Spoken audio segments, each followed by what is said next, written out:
Hi, DJ Chloe. My story is somewhat parehas nung letter sender mo na si Marian. I decided not to comment sa comment section para na rin sa privacy. Yung story ni Marian, same as mine. Well, sort of. Magkaiba kami ng konti. I'm 20 years old and the guy I am dating is 43 years old. More than 2 years na kaming ganon. And yes, physical attraction lang yon sa kanya. Pero sa akin po kasi, hindi. May pamilya na siya. Ilang beses na akong nag-attempt na hiwalayan siya, pero hindi ko pa rin kinakaya. I focused on my studies and sa negosyo ng pamilya, pero napakahina ko pa rin pagdating sa kanya. We are very compatible with each other. Kaso pag naiisip ko naman na walang patutunguhan lahat ng to, kahit sobrang saya naming magkasama, biglang bumibigat yung nararamdaman ko. Gusto kong maging martir at magstay sa kanya, kahit alam kong sa huli, ako rin talaga ang mas masasaktan. Mahal ko siya, Chloe, pero siya, nararamdaman ko, oo. Pero may pagkakataon din na mas matimbang yung kailangan niya lang ako kaysa mahal niya ako. Ni hindi niya nga masabing mahal niya ako. I know naman kasi na hindi naman talaga. May pamilya kasi siya.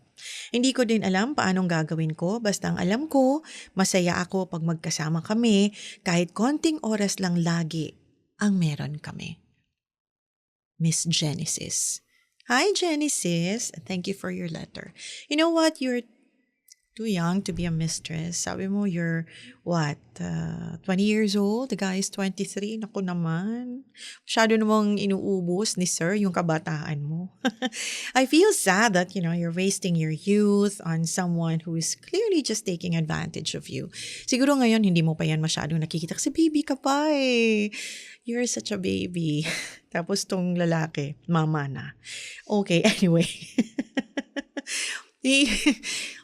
Yun lang kasi medyo hindi fair, no? He doesn't need to exert much effort for you. All he needs is probably tell you that he loves you, pakiligin ka ng konti, pulahin na mas maganda ka, mas bata, mas mahal ka niya, mas nakakausap ka daw niya kesa sa asawa niya kasi yung asawa niya bungangera, ganun. Mas magaling ka, mas sariwa ka at kung ano-ano pa. But at the end of the day, do you know what you are doing?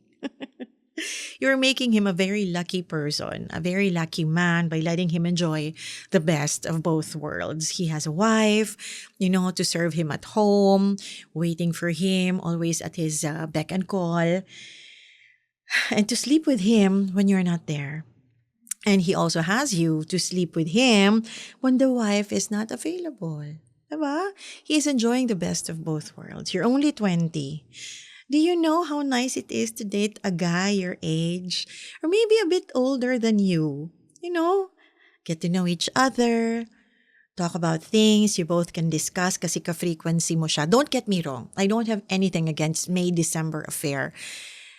If you're 20, you're dating someone who's 43, 50, it's okay if that's your thing for as long as ikaw lang. Alam mo yon, walang sabit. Maganda rin yun eh. Kasi I know some friends, mapalalaki, mapababae, mas gusto nila yung medyo mas may edad sa kanila, mas mature. Kasi kumbaga meron silang napag-uusapan.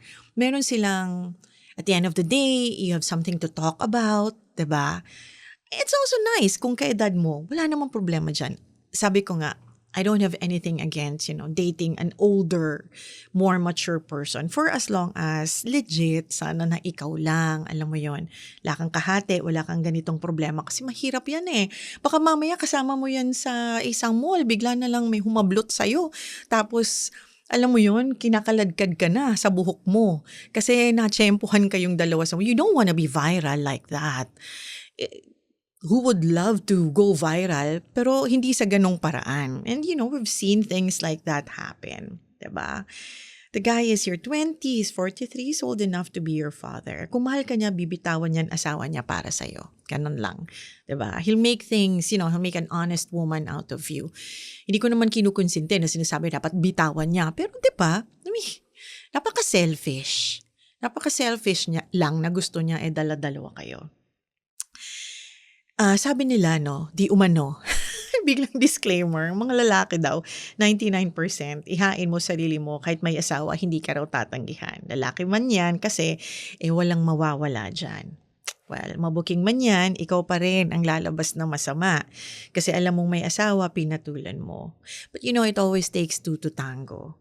Worst, sasabihin, you lured him to making battle sa'yo. 'Di ba? Parang nilandi mo or something. Ito, wives, sabi nila, hindi sila nagagalit sa asawa nila pagka nagloloko. Galit sila dun sa babae. Kaya nga yung babae yung nag-viral, di ba? Ine-eskandalo, sinasaktan, sinasabunutan. Mapatawad nila yung asawa nila, especially when they have kids. That's the sad part. Especially if economically they are, dependent on the guy. Magtitiis para sa mga anak, buo ang mga anak. So ikaw ang magsasuffer talaga kasi ikaw ang sasabunutan yan. Kakalad ka rin, iskandaluhin, ipapahiya. And I've seen these things happen. So magka-chat naman tayo sa inbox ko. I asked you if you were happy being in this situation and you answered yes. Then, if you said yes, there should be no complaining about anything if you're really happy. Diba? Pero ang tanong ko naman sa'yo, are you really happy? Are you just telling me or are you convincing yourself? You're trying to convince yourself. So, yeah, that's all I have to say. Sabi nga nila, you will never find the right person if you never let go of the wrong one. Miss Genesis, I hope makalabas ka sa sitwasyon na to. Na para sa akin, dehado ka. Pero kung sa tingin mo naman panalo ka, walang problema doon. Because at the end of the day, it's you. Whatever decision you have to make, ikaw rin naman ang haharap sa magiging consequences ng mga decisions mo. Ipagpatuloy mo, ikaw haharap. Iputulin mo, baguhin mo lahat, iwanan mo siya, go on a clean slate, ikaw din ang kumbaga tatamasa ng mga magandang desisyon na gagawin mo.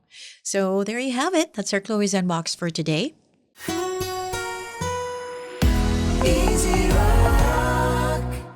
Hey, thanks for watching! For more exclusive videos and artist interviews, you can check out our videos by clicking here. And don't forget to follow us on our social media accounts too. Links are in the description below.